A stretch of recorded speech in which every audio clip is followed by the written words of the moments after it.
in some ways, this is a reflection of India's growing acceptance in the global order, that it was able to manage the transition from a pre-Ukrainian world order to a post-Ukrainian one, where the fault lines between Russia and the West got sharpened. So I think for India to be in a unique position at that juncture, where it could reasonably make an argument to the West that being an important country for the West, for the Indo-Pacific, for managing the transition that is happening vis-a-vis China, we need to continue to enhance our capabilities. And economically weakened India would be of no use to anyone. So I think that argument in some ways has been has been taken on board. And the West has not really been, though they have talked about it, their media has written about it. The Western governments have been relatively nonchalant about India's buying oil from Russia and continue to buy oil from Russia.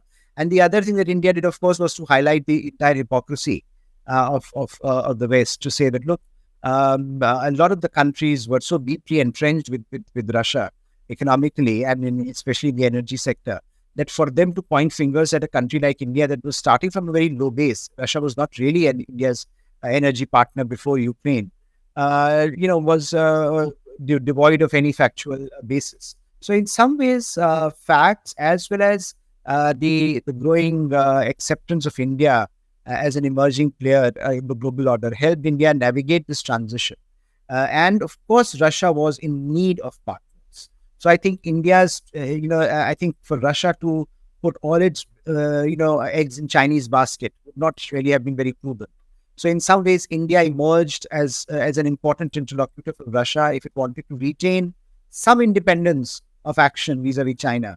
It may not really work in the long term, but at least in the short term, it could demonstrate to China that, look, you are not the only country that is taking oil from us. India is there. India played to that. India played to the Western sensitivities on this question. And I think diplomatically pulling this off perhaps has been one of the finer displays of Indian diplomatic acumen that we have seen in recent years.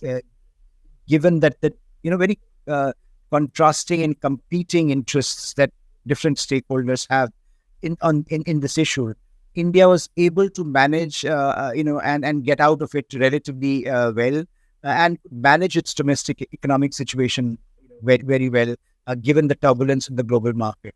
I think that in some ways underscores the governance ability that India has generated over the years in terms of managing both the external and the domestic front.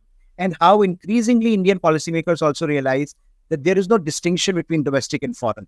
What is happening abroad is shaping your national priorities, and what you do domestically reverberate across the world. So I think that has been a very important learning curve for India as well.